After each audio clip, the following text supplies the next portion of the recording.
Le gouvernement annonce l'augmentation des prix des produits pétroliers sur le marché local à partir de demain dimanche. Le gallon de gasoline qui se vend à 189 goudes passera à 219 goudes, soit une augmentation de 30 goudes.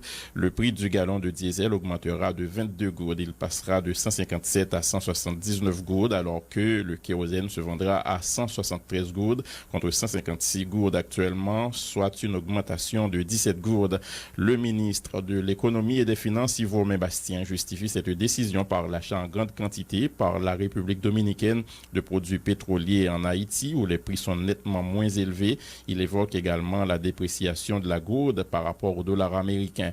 Le grand argentier de la République fait remarquer que l'État haïtien a besoin d'importantes ressources pour pouvoir répondre aux besoins de la population à l'approche de la rentrée des classes. Le ministre Yves Romain-Bastien au micro de Diego Charles. Pour infinité de facteurs qui justifient, partant d'abord du fait que le République dominicaine est voisin et qu'on différentiel de prix entre République dominicaine qui fait que pour profiter davantage comparatif ça et à partir de ce moment, qu'est-ce qui perdu?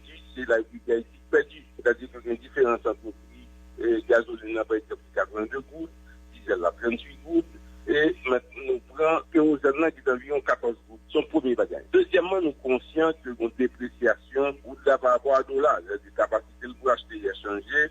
Et à partir de ce moment, il nous faut de plus en plus de coûts pour acheter même quantité de pétrole là. L'autre situation qui est particulière, c'est le fait qu'on a vraiment regardé que parce que nous pas jamais ajusté prix, d'abord parce que le prix international a passé de ça le pays environ 33 gouttes de baril là, je vous dis autour de $47, qu'il fallait l'ajuster. Donc c'est pas quelque chose, si vous voulez, que d'à inventer, c'est une chose que l'on fait. Et maintenant, c'est un autre processus qui est extrêmement important. Il faut trouver les réponses, c'est-à-dire des ressources pour répondre aux besoins de la population. L'école va l'ouvrir, nous avons un ensemble de besoins gagnés. Nous avons le cri des étudiants, nous avons ça qui passer dans l'hôpital.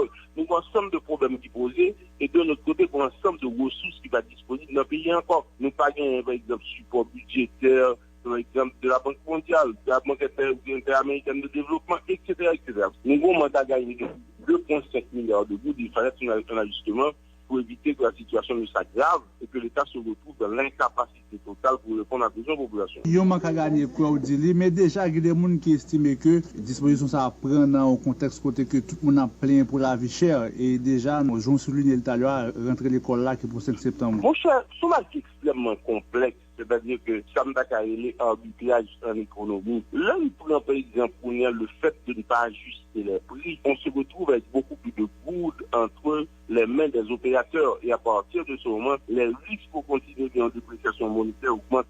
Il nous fallait prendre cette décision. Oui. C'est vrai, l'école va l'ouvrir, mais nous placer dans un contexte particulier, côté que nous n'avons pas de ressources. Donc, changeant pour nous répondre à besoins plus nécessiteux. Puis le monde qui n'a 10 départements géographiques pays, qui n'est pas capable de répondre à besoins. C'est près des ressources qui parlent dans les gens qui ont de grandes capacités, qui a consommé pétrole, qui a consommé diesel, qui a des groupes électrogènes la cailloute, et ainsi de suite, des autorités qui a coulé. De manière justement pour prendre les ressources qui n'amènent quelque peu la même hauteur et redistribuer la demande qui gagne. Où faire une liaison avec le marché dominicain par rapport à la disposition ça? Ou d'accord qu'il y a des centaines de camions dans la ville dominicaine qui laissent la frontière pour Haïti.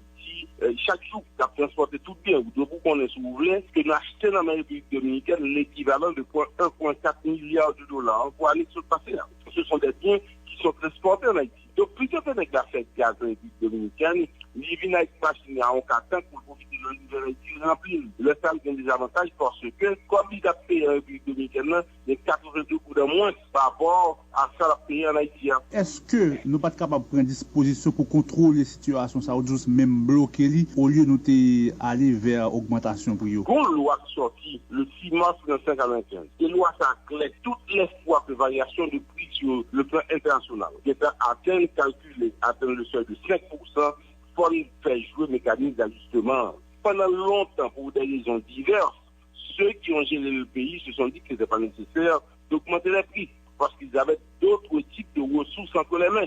Moi-même, depuis le m'a privé là, dans le ministère, je dis pays, mes amis, Canaries, par source, et m'a répété encore, je dis, source pétrolière à Cali, ok? Je dis, des discussions avec les autorités vénézuéliennes qui écopent nous dans nous et qui viennent demander mon tour de truc, qui demandent mon code pour nous payer. Donc, à partir de ce moment, ils demandent code pour nous payer. Nous avons fait des élections, de décider de la financer. Il faut des ressources. Eh bien, pas qu'à inventer. Est-ce que la décision ça est liée avec source de financement élection? Non. Et puis c'est parce que nous ne prenons pas le temps de lire les chiffres, nous ne prenons pas le temps de nous garder. Est-ce qu'on connaît que l'on prend par exemple de mars 2010 à 31 juillet 2016, République d'Haïti fait du 29,7 milliards de gouttes dans décision de ne pas ajuster les prix avant. Quand c'est comme ça, d'abord. C'est un montant qui représente, je dirais, le quart du budget du pays. Okay. Il y a des santé qu'à faire avec les populations. Il y a une décision comme ça qui prend dans un contexte côté que le gouvernement lui-même dit qu'il a essayé de créer un climat qui propice à l'organisation électorale.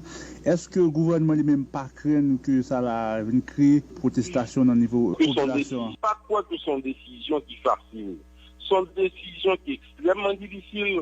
On a pris le temps de discuter avec les acteurs. Il y en a qui n'étaient pas nécessairement d'accord, mais il y a des gens qui ont trouvé que c'était naturel de le faire. Et à partir de ce moment, nous faisons. Quitte au pays maintenant de décider, par exemple, est-ce une bonne décision ou pas. Mais nous pensons que nous avons la responsabilité de 11 millions de gens. Il faut prendre les bonnes décisions. Comme vous allez le voir la semaine prochaine, où ensemble de décisions que le pays a pris pour rentrer l'école, nécessité pour nous chercher d'autres ressources. C'est pas quoi payer un apport pour notre poche, non. C'est une bonne décision pour le pays.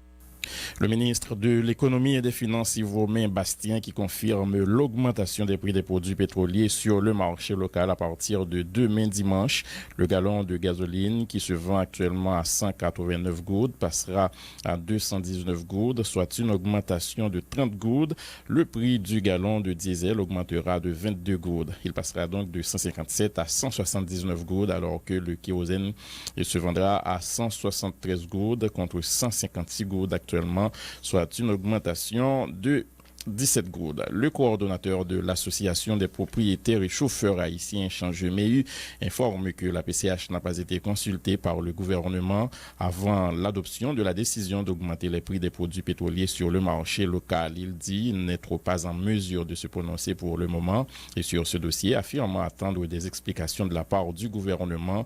Change-MEU au micro de Jean-Tony Lorté. Nous-mêmes en tant que responsables, nous pouvons intervenir tellement sous Gaza pour que ça nous besoin d'informations d'abord. Et puis, nous sommes certains que le gouvernement les syndicats pour pas motif montant que ont augmenté Gaza, laisse ça.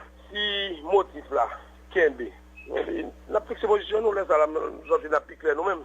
Oui, mais pour qu'on y a la gaz là, par exemple gasoline non, il y a 24 gouttes qui ont augmenté et est-ce que ça veut dire ou donc faites pas connaissance de ça, pas de aucune négociation qui est faite avec syndicat chauffeur? Justement, on n'a pas la voilà, nous beaucoup chiter avec le ministère des Finances pour nous connaître de quoi il s'agit. Même si certains qui appellent nous quand même parce que malgré ils fait séparer nous, même si certains appellent nous pour nous qui fondé augmentation parce que nous même nous pas battre de mentir, nous connaissons pays à garder problème tout, mais nous si certains faut que là fait un dialogue pour nous connaître de quoi il s'agit. Mais même si vous dites son réaction à chaud, mais opportunité de monter prix carburant, comment nous est-ce qu'on pense que le moment est opportun là? Bon, ça qui est important, nous connaissons pays en crise rapide problème, mais une loi qui sorti, c'était loi 95 qui dit automatiquement gaz à monter sur le marché international, il faut qu'il monte sur le marché local là. Et je souhaité que si c'est loi ça, monsieur, pas appliquer, mais il faut appliquer les deux côtés. Il faut appliquer ni le monter ni le descendre, parce que le plus souvent, nous toujours appliquer loi, les gaz là. Les pour monter, mais les autant de pour descendre, ni tout, ils ont toujours à faire réticence. Je ne peux pas souhaiter que c'est dans un moment ça. Actuellement, baril la vend à peu près $50 américains sur le marché international. Comme syndicaliste, qui est une association de chauffeurs, qui